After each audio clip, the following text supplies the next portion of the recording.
ஆதியாகமம் 29:30 அதிகாரத்தில் உள்ள கதையை காண்போம். இந்த வீடியோவில் நம்ம என்ன பார்க்க போகிறோம் அப்படின்னா, யாக்கோபு லாபான் இடத்துக்கு பிரயாணம் பண்ணி வந்ததுக்கு அப்புறம் என்ன நிகழ்வுகள்லாம் நடக்குது அப்படிங்கறத தான் பார்க்க போறோம். இப்போ யாக்கோபு பிரயாணம் பண்ணி கீழ்த்திசையாரின் தேசத்துக்கு வந்து சேர்றான். அங்க வயல்வெளியில ஒரு கிணறு இருக்கிறத பாக்குறான். அந்த கிணத்துக்கிட்ட 3 ஆட்டு மந்தைகள் இருக்குது. அந்த கிணறு ஒரு பெரிய கல்லால அடைக்கப்பட்டு இருக்குது. அங்க என்ன பண்ணுவாங்க அப்படின்னா, மந்தைகள் எல்லாம் வந்து சேர்ந்ததுக்கு அப்புறம் தான் அந்த கல்லை நகட்டி போடுவாங்க. மேய்ப்பர்கள் மந்தைகளுக்கு தண்ணி காட்டினதுக்கு அப்புறமா திரும்பியுமா அந்த கல்லை வச்சு கிணற்ற அடைச்சு வைப்பாங்க. யாக்கோபு அவங்க கிட்ட, நீங்க யாரு, நீங்க எந்த ஊரை சார்ந்தவங்க அப்படின்னு சொல்லி கேக்குறான். அதுக்கு அவங்களும், நாங்க ஆரான் ஊரை சேர்ந்தவங்க அப்படின்னு சொல்றாங்க. அப்போ உங்களுக்கு நாகோரின் குமாரனான லாபான தெரியுமா அப்படின்னு கேக்குறான். அதுக்கு அவங்களும் ஆமா தெரியும் அப்படின்னு சொல்றாங்க. அப்போ யாக்கோபு அவங்க கிட்ட லாபானை பத்தி நல்லா விசாரிக்கிறான். அவங்களும் லாபான் நலமா இருக்கிறத பத்தி சொல்றாங்க. அது மட்டும் இல்ல, லாபானுடைய குமாரத்தி ராகேல் அங்க ஆடு ஓட்டிட்டு வரதையும் அவங்க சொல்றாங்க. அப்போ யாக்கோபு அவங்க கிட்ட பேசிட்டு இருக்கிறான். இன்னும் பொழுது சாயறதுக்கு வெகு நேரம் இருக்குதுல்ல, அப்போ இந்த மந்தைக்கு நீங்க தண்ணீர் காட்டிட்டு திரும்பியும் இத மேய்ச்சலுக்கு விடலாம்ல அப்படின்னு சொல்லி கேக்குறான். அதுக்கு அவங்க சொல்றாங்க, இல்ல, எல்லா மந்தைகளும் வந்து சேர்றதுக்கு முன்னாடி நாங்க இப்படி செய்ய மாட்டோம். எல்லா மந்தைகளும் வந்ததுக்கு அப்புறம் தான் இந்த கிணத்தோட வாயில உள்ள கல்லை புரட்டுவாங்க. அதுக்கப்புறம் எல்லா ஆடுகளுக்கும் தண்ணீர் காட்டிட்டு செல்வோம் அப்படின்னு சொல்றான். யாக்கோபு அவங்க கிட்ட பேசிட்டு இருக்கும் போதே ராகேல் தன்னுடைய தகப்பனுடைய ஆடுகளை மேய்ச்சி கொண்டு அங்க வாரான். அப்போ யாக்கோபு என்ன பண்றான் அப்படின்னா, அந்த கிணத்தோட வாயில ஒரு கல்லை போட்டு மூடி வச்சிருந்தாங்கல்ல, அந்த கல்லை புரட்டி போட்டு தன்னுடைய தாயின் சகோதரனான லாபானின் ஆடுகளுக்கு அங்க தண்ணீர் காட்டுறான். அதுக்கப்புறம் யாக்கோபு ராகேல முத்தம் செஞ்சு சத்தமிட்டு அழுறான். தான் யாரு அப்படிங்கிறத ராகேல் கிட்ட அறிமுகப்படுத்துதான். ராகேல் அவன் யாரு அப்படின்னு தெரிஞ்சதும் ஓடி போய் அதை தன்னுடைய தகப்பனுக்கு அறிவிக்கிறா. லாபான் தன்னுடைய சகோதரியின் குமாரனாகிய யாக்கோபு வந்த செய்தியை கேட்டதும் அவனுக்கு எதிர்கொண்டு ஓடி போய் அவனை கட்டி கொண்டு முத்தம் செஞ்சு அவனை தன்னுடைய வீட்டுக்கு கூட்டிட்டு வரான். யாக்கோபு தான் வந்த காரியங்களை எல்லாத்தையும் விவரமா லாபான் கிட்ட சொல்றான். அதுக்கு லாபானும், நீ என் எலும்பும் என் மாம்சமும் ஆனவன் அப்படின்னு சொல்றான். அதுக்கப்புறம் யாக்கோபு அங்க 1 மாதம் வரை அவன் கூட தங்கி இருக்கிறான். லாபான் யாக்கோபு கிட்ட, நீ என்னுடைய மருமகன்கிறதுனால நீ எனக்கு சும்மா வேலை செய்ய வேணாம், உனக்கு எவ்வளவு சம்பளம் வேணும்னு கேளு அப்படின்னு சொல்றான். லாபானுக்கு 2 குமாரத்திகள் இருந்தாங்க. மூத்தவ பேரு லேயாள், இளையவ பேரு ராகேல். லேயாளுடைய கண்கள் கூச்ச பார்வையா இருந்துச்சு. ராகேல் ரூபவதியும் பார்வைக்கு அழகுள்ளவளுமா இருந்தா. யாக்கோபு ராகேல் மேல பிரியப்பட்டு, உம்முடைய இளைய குமாரத்தியான ராகேலுக்காக நான் உங்ககிட்ட 7 வருஷம் வேலை செய்யறேன் அப்படின்னு சொல்றான். அதுக்கு லாபானோ அவன்கிட்ட, நான் அவளை அந்நிய புருஷனுக்கு கொடுக்கறத பாக்கிலும் அவளை நான் உனக்கு கொடுக்கறேன் அப்படின்னு சொல்றான். இந்தபடியே யாக்கோபும் ராகேலுக்காக 7 வருஷம் லாபான் கிட்ட வேலை செஞ்சான். அவன் மேல இருந்த பிரியத்தினால அந்த வருஷங்கள் எல்லாம் அவனுக்கு கொஞ்ச நாளா தான் தோணுச்சு.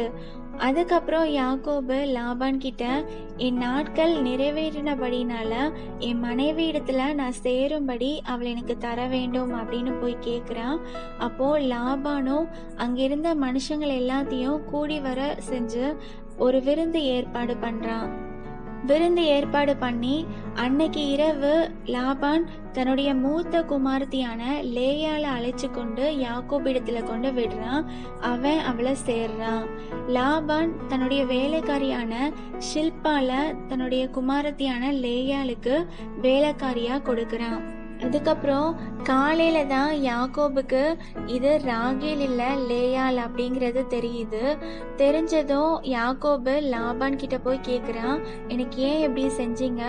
ராகேலுக்காக தானே நான் உங்ககிட்ட வேலை செஞ்சேன், அப்புறம் எதுக்காக எனக்கு இப்படி வஞ்சகம் பண்ணீங்க அப்படின்னு போய் கேக்குறான்.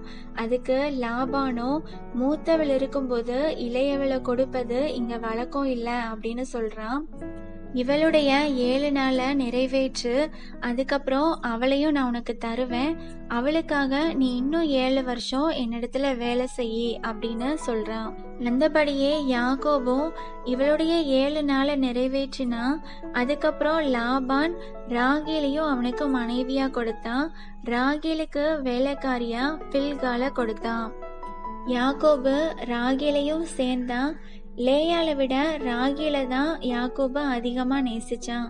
அதனால இன்னும் 7 வருஷம் லாபான் கிட்ட அவன் வேலை செஞ்சான். லேயாள் அற்பமா எண்ணப்பட்டத கர்த்தர் கண்டு அவளை கர்ப்பம் தரிக்கும்படி செஞ்சாரு.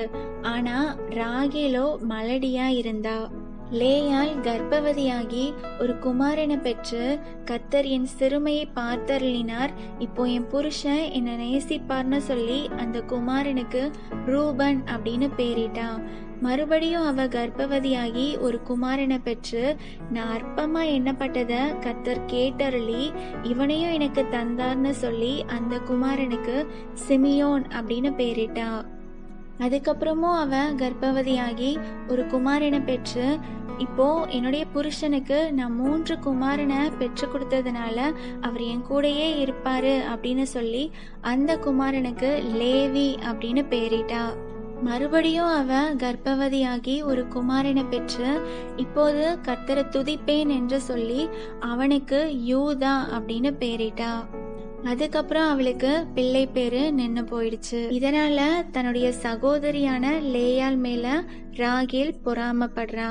அவ பொறாமப்பட்டு யாக்கோபு கிட்ட என்ன சொல்றா, இதுக்கடுத்து என்ன நடக்குது அப்படிங்கிறத அடுத்த வீடியோல அடுத்த அதிகாரத்துல பார்க்கலாம்.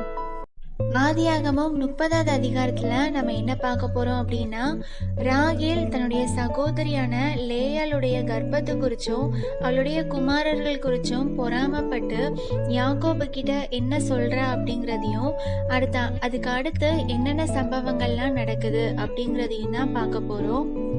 இப்போ ராகேல் தான் இன்னும் யாக்கோபுக்கு பிள்ளை பெற்று கொடுக்காததுனால தன்னுடைய சகோதரி மேல பொறாமப்பட்டு யாக்கோபு கிட்ட எனக்கு பிள்ளை கூட இல்லாவிட்டால் நான் சாகிறேன் அப்படின்னு சொல்றா. அதுக்கு யாக்கோபு ராகேல் மேல கோபப்பட்டு, தேவனல்லவோ உன் கர்ப்பத்தை அடைச்சிருக்கிறாரு, நான் தேவனா அப்படின்னு கேட்டு யாக்கோபு ராகேல் மேல கோபப்படுறான். அதனால ராகேல் என்ன பண்றா அப்படின்னா, ராகேலுடைய வேலைக்காரியான பில்கால் இருக்கான்ல, பில்கால்கிட்ட தனக்கு ஒரு பிள்ளை பெற்று தரும்படி கேட்டு தன்னுடைய வேலைக்காரியான பில்கால யாக்கோபுக்கு மனைவியா கொடுக்கிறா. யாக்கோபு அவளை சேர்ந்தா. பில்கால் கர்ப்பவதியாகி ஒரு குமாரனை பெற்றா. அப்போ ராகேல் தேவன் கிட்ட, தேவன் என் வழக்கை தீர்த்து என் சத்தத்தையும் கேட்டு எனக்கு ஒரு குமாரனை கொடுத்தார்னு சொல்லி அந்த பையனுக்கு தான் அப்படின்னு பேர் வச்சா. அதுக்கப்புறமும் ராகேலுடைய வேலைக்காரியான பில்கால் கர்ப்பவதியாகி யாக்கோபுக்கு 2வதா ஒரு குமாரனை பெற்றா. அப்பையோ ராகேல், நான் மகா போராட்டமா என் சகோதரியோட போராடி மேற்கொண்டேன்னு சொல்லி அந்த குமாரனுக்கு நப்தலி அப்படின்னு பேரிட்டா. அதுக்கப்புறம் லேயாள் என்ன பண்றா அப்படின்னா, லேயாளுக்கு தனக்கு பிள்ளை பெறுவது நின்று போச்சு அப்படிங்கிறது தெரியும். அதனால தன்னுடைய வேலைக்காரியான ஷில்பால யாக்கோபுக்கு மனைவியா கொடுக்கிறா. லேயாளுடைய வேலைக்காரியான ஷில்பால் யாக்கோபுக்கு ஒரு குமாரனை பெற்றா. அப்போ லேயாள் ஏராளமாகிறது அப்படின்னு சொல்லி அந்த குழந்தைக்கு காத் அப்படின்னு பேரிட்டா. அதுக்கப்புறமும் லேயாளுடைய வேலைக்காரியான ஷில்பால் யாக்கோபுக்கு 2வதா ஒரு குமாரனை பெற்றா. அப்போ லேயாள், நான் பாக்கியவதி என்றும் ஸ்திரீகள் என்னை பாக்கியவதி என்பார்கள்னு சொல்லி அந்த குமாரனுக்கு ஆசேர் அப்படின்னு பேரிட்டா. இப்போ லேயாளுக்கு 4 குமாரர்களும், லேயாளுடைய வேலைக்காரிகளுக்கு 2 குமாரர்களும், ராகேலுடைய வேலைக்காரிகளுக்கு 2 குமாரர்களும் இருக்கிறாங்க. இதுக்கப்புறம் என்ன நடக்குது அப்படின்னா, லேயாளுடைய மூத்த குமாரன் யாருன்னு பார்த்தோம், ரூபன். ரூபன் என்ன பண்றான் அப்படின்னா, கோதுமை அறுப்பு நாட்கள்ல ரூபன் வயல்வெளிக்கு சென்று அங்க தூதாயும் கனிகள்ல கண்டுபிடிச்சு கொண்டு வந்து தன்னுடைய தாயான லேயாள் கிட்ட கொடுக்கறான்.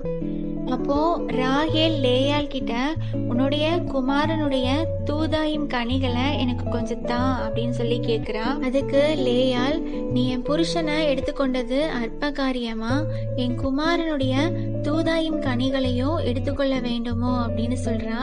அதுக்கு ராகேலும், உன்னுடைய குமாரனுடைய தூதாயும் கனிகளுக்கு ஈடாக இன்று இரவு அவர் உன்னோடு சயனிக்கட்டும் அப்படின்னு சொல்றா. யாக்கோபும் அன்றிரவு லேயாளோட சயனிச்சான். தேவன் லேயாளுக்கு செவி கொடுத்தாரு. அதனால லேயாள் திரும்பவுமா கர்ப்பவதியாகி யாக்கோபுக்கு 5ஆவதா ஒரு குமாரனை பெற்றா. அப்போ லேயாள், நான் என்னுடைய வேலைக்காரிய என்னுடைய புருஷனுக்கு கொடுத்த பலனா தேவன் எனக்கு இதை தந்தார் அப்படின்னு சொல்லி அந்த குமாரனுக்கு இசக்கார் அப்படின்னு பேரிட்டா. அதுக்கப்புறமும் லேயாள் கர்ப்பவதியாகி யாக்கோபுக்கு 6ஆவதா ஒரு குமாரனை பெற்றா. அப்போ லேயாள், தேவன் எனக்கு நல்ல ஈவை தந்தார்னு சொல்லி அந்த குமாரனுக்கு செபுலோன் அப்படின்னு பேரிட்டா.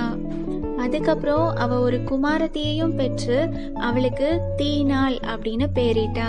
லேயாள் 6 குமாரர்களையும் ஒரு குமாரத்தியையும் பெற்றெடுத்தா. ஆனா ராகேலோ மலடியாவே இருந்தா. அதனால தேவன் ராகேலுக்கு மனதிறங்கி அவ கர்ப்பம் தரிக்கும்படி செஞ்சாரு.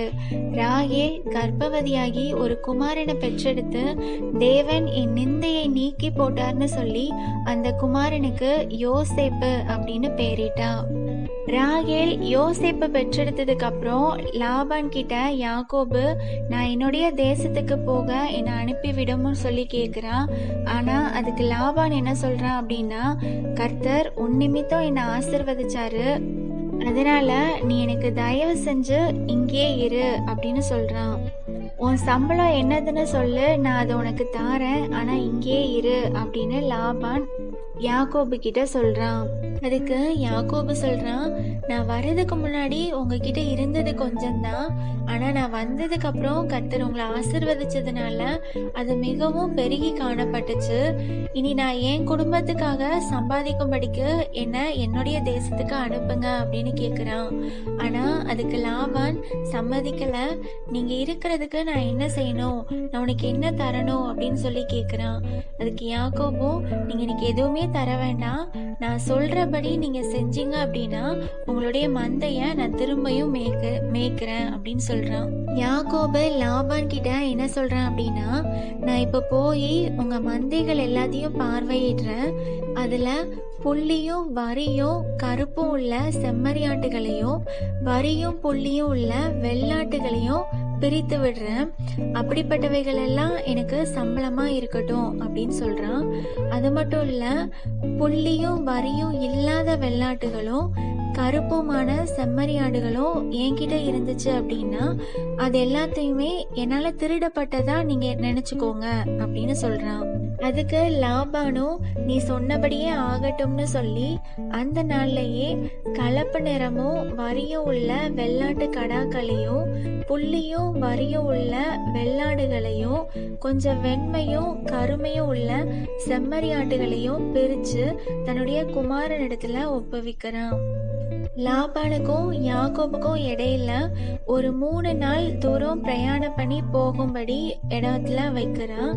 லாபானுடைய ஆடுகள் எல்லாத்தையும் யாக்கோபு மேய்க்கிறான். அதுக்கப்புறம் யாக்கோபு என்ன பண்றான் அப்படின்னா, பச்சையா இருக்கிற புன்னை வாதுமை அர்மோன் மரத்துல உள்ள கொப்புகள் எல்லாத்தையும் வெட்டி அதுக்கு இடையில வெண்மை தோன்றும்படி பட்டைய உரிச்சு அவன் உரித்த கொப்புகள்ல ஆடுகள் தண்ணீர் குடிக்க வரும் கால்வாயிலையும் தொட்டிகள்லையும் ஆடுகளுக்கு எதிரா போட்டு வைப்பான்.